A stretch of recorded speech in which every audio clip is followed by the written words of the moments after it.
Graças aos eventos dos capítulos recentes, o tópico principal de Shumatsu é, sem dúvidas nenhuma, os deuses primordiais, conceito apresentado no capítulo 88 de Shumatsu, mas referenciado bem antes disso, e hoje estamos aqui para desmistificar e explicar tudo sobre os deuses primordiais. Então, se você tá com dúvidas quanto a essa galera, se prepara que o vídeo de hoje é sobre isso. Como o vídeo vai ter bastante informação e argumentação, tanto para explicar o que é totalmente canônico, quanto para explicar o que é muito evidente, me deixa primeiro fazer aqueles avisinhos clássicos para não atrapalhar a continuidade do vídeo lá no meio, beleza? Então, se você gosta de Shumatsu e quer um canal que fale de Shumatsu, esse canal é o Shakestein. Se ainda não tiver inscrito, considere se inscrever, dá uma olhada se você tá inscrito aí, né? Às vezes você acha que tá e não tá, então se inscreve, beleza? Também não se esquece de dar like e de hypar o vídeo se estiver aí no celular para que mais pessoas possam ver o vídeo.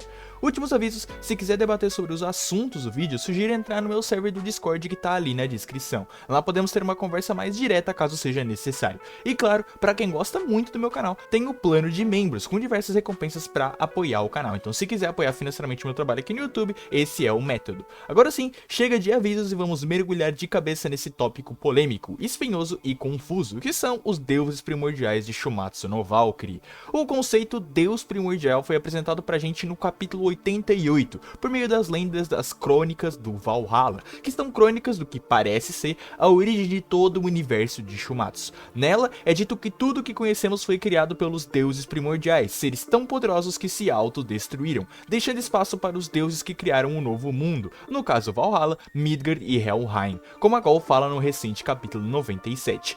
Bom, esqueçam tudo isso, ou melhor, esqueçam a conclusão disso, pois está errado. Com os eventos recentes do mangá, descobrimos o que são, quem são, onde moram, o que comem e como morreram os deuses primordiais do mangá de Shumatsu. As crônicas do Valhalla não estão erradas em dizer que os deuses primordiais criaram tudo. De acordo com Siegfried, os 88 deuses primordiais criaram céus e terra, presumivelmente o Helheim também, né, apesar disso não ter sido citado no capítulo. O número 88, inclusive, provavelmente é referência ao número de constelações registradas no céu daqui da Terra, que também são 88. Agora, com as informações do Siegfried, sabemos que os 88 deuses primordiais criaram outras deidades. E aqui, para deixar tudo mais explícito e claro, definido possível, vamos nos basear nos kanjis de cada denominação. O termo Deus primordial é descrito como Genshou Shin, e muitas vezes os indivíduos primordiais são referidos como Hashiras, ou pilares, que sim, significa pilar no sentido literal, mas também é usado em contextos divinos, como deuses ou nobres de grande importância.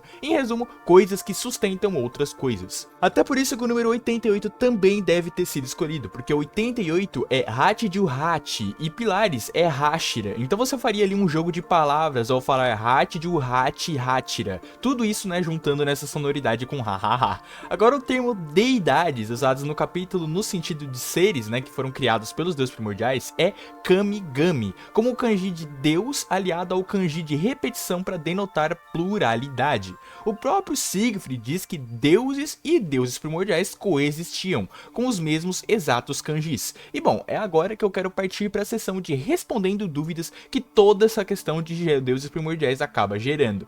Como o capítulo conta, graças à guerra do crepúsculo dos deuses primordiais, boa parte desses deuses primordiais sumiram e desapareceram, ou mortos pelo uso da técnica proibida Gleipnir, ou selados pela própria Gleipnir. Agora, uma coisa que eu vejo muita gente tendo dúvida é: os deuses primordiais são uma raça à parte? Isso é bem difícil de se definir, visto que o mangá não deixou claro, mas eu tenho uma análise bem objetiva disso que, pra mim, baseado nas informações que a gente tem até agora, a gente pode sim achar uma resposta. Como apresentei os kanjis acima, né, Deus primordial usa o kanji Shin, aliado ao ideograma Gensho, para denotar o quão antigos são essas divindades, pois Gensho significa origem, começo, ponto de início ou afins. O próprio Jin é chamado de Souzou Shin, ou seja, Deus criador. Não obstante, o Siegfried revela no final do capítulo que o Odin que conhecemos é o mesmo Odin, Deus criador, membro da Yggdrasil, e o Odin é diversas vezes referenciado no mangá como um deus mesmo. Mas Shake, isso foi retconado e mudado nesse capítulo, você mesmo falou isso. Nesse momento do mangá, a gente não sabia que o Odin era na realidade um deus primordial. Não, cara amigo, isso está errado. O que foi retconado é as crônicas do Valhalla e o conhecimento superficial dos personagens da história e o nosso conhecimento por base dos personagens em relação às lendas dos deuses. O Odin sempre foi referenciado como Deus por um narrador onisciente do mangá, que ao menos até agora não tomou um retcon. As suas falas em si, no capítulo 1 no seu card de apresentação, no capítulo 4 citando Odin como um dos deuses mais fortes do paraíso, ou no capítulo 43 citando-o entre os deuses enraivecidos como Buda, não foram retconadas. E além do Odin, que temos um ótimo parâmetro para traçar uma resposta a essa dúvida, temos também Izanagi, um dos únicos sobreviventes dentre os 88 deuses primordiais do começo da criação. Durante a sua introdução do capítulo 89, Izanagi é referenciado nos cards como Deus Criador, os mesmos kanjis, o mesmo título inclusive do Odin. Afinal, caso não lembrem, Izanagi é o criador, pai, progenitor, dos 3 deuses nobres Susanoo, Amaterasu e Tsukuyomi. O Izanagi, na sua própria introdução como personagem, carrega consigo também o termo Shin para Deus. Onde eu quero chegar com isso é, os 2 personagens que a gente tem noção que são deuses primordiais e que ainda estão vivos na história, também são comumente introduzidos como deuses. Ali isso ao fato que Genshou Shin é somente um termo para deuses primordiais, ou seja, deuses muito antigos, que é exatamente a definição de primordial, e chegamos na conclusão que não, os deuses primordiais não são, repito, eles não são uma raça diferente de seres, eles são deuses, assim como os deuses que a gente conhece normalmente, só que eles são antigos, eles são muito antigos, eles são os primordiais. Agora que eu deixei explicado isso, vou só explicar uma mini teoriazinha, barra entrar na raça de Shumatsu para explicar um pouco mais sobre como elas funcionam. No aspecto raças mesmo, Shumatsu tem como raças canônicas, obviamente, os humanos, os deuses, os gigantes, os anjos, os demônios e os titãs discutivelmente. Isso porque no spin-off de God's Apocalypse, Prometeu, que é um titã, é descrito também como um deus, apesar de Cronos e Atlas não serem descritos como deuses, apenas como titãs, Isso me leva a crer que ou Deus é uma categoria que tem subcategorias e titã seria uma dessas categorias, ou que seres de outras raças podem ser também divinos, como demônios serem deuses ou titãs serem deuses, apenas carregando consigo divindade, que seria também o caso de semideuses, como Hércules e as Valquírias. Mas ambas as possibilidades de haver subcategorias de ter uma divinização não são mutuamente excludentes. Mas só pra deixar claro, isso é meio que só uma teoria minha ou uma análise ali baseada principalmente na questão do Prometheus, que meio que deu uma bagunçada nessa análise. Lembrando sempre, antes de alguém comentar, tem os deuses demônios, o Rajun e o Shiyu, mas aquilo é só um título, tá? Eles não têm uma categoria divina. Talvez eu faça um vídeo no futuro explicando melhor isso e analisando direitinho os kanjis, beleza? Mas lembrando, isso é só uma teoria minha analisando as raças do mangá. Eu vou voltar a frisar aqui que, ao menos até agora, por tudo que a gente tem, deuses primordiais não são uma raça à parte, eles são só deuses muito antigos mesmo. Agora, para elucidar outro ponto, os deuses primordiais tinham um panteão? Bom, analisando todas as respostas que a gente teve no mangá até agora, não, eles não tinham, eles eram somente um grande grupo de 88 deuses que, provavelmente com o tempo, após a guerra, foi se formando. Isso provavelmente foi assim, pois o Siegfried comenta nesse capítulo 97 que após ele renascer, o Odin dominou o panteão nórdico, ou seja, esse panteão se formou após a sua morte barra selamento, e claro, o Odin não fazia parte desse panteão antes nos tempos primordiais. E só para deixar claro, os 88 deuses primordiais também não tinham uma hierarquia definida, eles por si só não formavam um panteão primordial, e não tinha ali um deus chefe do panteão primordial, ao menos o mangá não nos disse isso. Então por enquanto a resposta é não. A única coisa no sentido de hierarquia que a gente tem não é uma hierarquia de classes, e sim de força, que é a Yggdrasil, os 4 deuses primordiais mais poderosos, extremamente poderosos, que basicamente sozinhos eram mais fortes que o resto dos deuses primordiais daquela época, beleza? E agora indo para outro tema muito discutido, o que diabos é Arqué? Pois é, lembram de Arqué? O conceito Arqué foi apresentado pra gente no capítulo 85 pelo Beelzebub, que teorizava que o objetivo do Odin era renascer Arqué.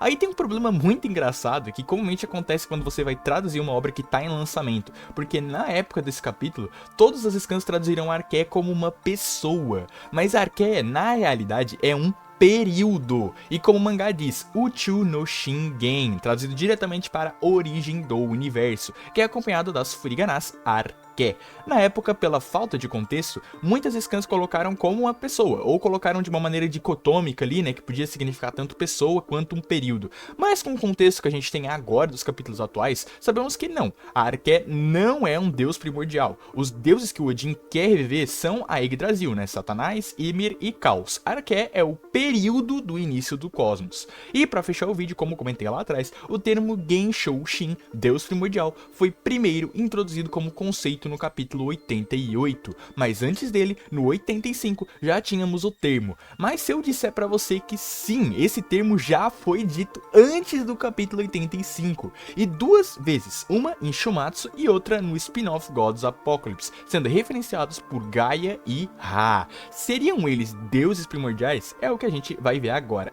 O Ra no capítulo 1 é referenciado como Genshou no Kami, os mesmos kanjis de Genshou Shin, mas com a partícula possessiva ao lado, o que não muda muito. Então o Ra é um deus primordial? Bom, na teoria ele pode sim ser um deus primordial, no aspecto cronológico nada impede ele de ser. Vamos dizer ali, né, um irmão do Izanagi, né, dos tempos primordiais da Arqué. Mas no caso do Ra, eu acho extremamente improvável. Ele não é um personagem com um escopo tão grande nesse sentido de ser tão antigo ou primordial de fato, e o capítulo 88 nos explica por meio dos corvos Hugin e Munin que hoje em dia no Valhalla existem alguns deuses que se chamam de primordiais por serem antigos, mas que não são, de fato, os tais primordiais das lendas da crônica do Valhalla e também, né, por configuração, da história do Siegfried. Por isso, acredito que o Ra seja um ótimo exemplo de personagem que só se diz deus primordial, por ser bem antigo em relação a boa parte dos deuses do Valhalla. E convenhamos aqui, combina muito com a sua personalidade ele fazer isso, né, ele criar ali um título pra ele. Agora, quanto a Gaia, né, ela tem os kanjis para Genshou Shin, apresentados no capítulo 62, o flashback do Hades. E até carrega com esses kanjis as hiraganas também para deus primordial, que eu tô colocando aí na tela. Então, ela é o mesmo caso do Izanagi, né, factualmente um deus primordial, ou ela é que nem o Ra, né, um falso deus primordial, por assim dizer? Bom, a resposta canônica para isso a gente não tem. Afinal, sabemos que alguns poucos deuses primordiais sobreviveram ao crepúsculo, mas foram tão poucos que a existência desses indivíduos basicamente sumiu da história. O Izanagi foi um dos pouquíssimos que acabou restando dentre eles. Mas sim, alguns sobreviveram e nada impede a Gaia de ser um desses sobreviventes. Ao mesmo tempo, a Gaia só foi tomar o seu papel na gigantomaquia, que é bem depois da Arqué, né, o período primordial do universo, então é difícil dizer. Aqui é a minha opinião, tá? Eu vejo ela com muito mais chances de ela ser uma deusa primordial de fato, única e exclusivamente porque o design dela é bem semelhante às diversas silhuetas que a gente vê representando os deuses primordiais no capítulo 97, diferente do Ra, que tem um design completamente diferente desses personagens. Claro, é um ponto que não comprova nada, né, é apenas um pequeno pontinho, mas é só a minha visão. Então, em resumo, dos 88 deuses primordiais, temos confirmado a presença de Odin, Caos, Ymir, Satanás e Izanagi, além de provavelmente Gaia e pouco provável o Ra. O resto dos deuses do elenco não tem absolutamente nenhuma base para serem deuses primordiais, beleza? E falando em resto do elenco, né, muita gente também tem dúvida quanto à questão do Big Bang que o Zeus acabou vendo, e eu já sempre falei aqui no canal que esse Big Bang não era de fato o Big Bang que a gente conhece, e agora tá totalmente elucidado, né? É canonicamente impossível que o Zeus tenha visto de fato o Big Bang como a gente conhece. Provavelmente o que o Zeus está se referindo é alguma coisa no verso de Shumatsu que tem o nome de Big Bang, um golpe de alguém, um evento, alguma coisa assim que Shumatsu sempre costuma fazer, né? Essas mudanças de termos, né? Essas brincadeiras com mudanças de termos. Mas é impossível que o Zeus estivesse lá no começo dos tempos, beleza? Porque simplesmente ele é filho do Cronos e o Cronos é filho da Gaia. Então, assim, se a Gaia é um deus primordial, mesmo ela não sendo, o Zeus não tem como, ele automaticamente não tem como estar no período da Arqué. E basicamente é isso tudo que eu queria elucidar sobre o tópico deuses primordiais. Para quem não viu, eu fiz um post perguntando as dúvidas frequentes de vocês sobre esse tema, e alguns devem ter reparado que eu não cheguei a responder temas envolvendo power scaling ou que vão muito pro lado da teoria, pois o objetivo desse vídeo aqui, como comentei no começo, é elucidar dúvidas frequentes de maneira categórica e objetiva. Então perguntas como: os personagens do Ragnarok são tão ou mais fortes que os deuses primordiais? quais são os receptáculos da Yggdrasil, quem são os 7 deuses primordiais que se aliaram à Yggdrasil. Tudo isso é a pura e mais pura teoria ou power scaling, então vai ficar para quem sabe vídeos futuros. Faltou alguma coisa a ser respondida? Comenta aí embaixo que eu vou responder você e eu vou explicar para você, beleza? Como sempre, um agradecimento aos boosters do server do Discord e aos membros General de Guerra Pedrinho Sus, Falha TV e Pão, e Imperadores Celestiais Evan Chantress e Crow Valho, por apoiarem diretamente o canal. Considere se tornar um deles também. E meus agradecimentos a você que ficou até aqui, um abraço e até mais.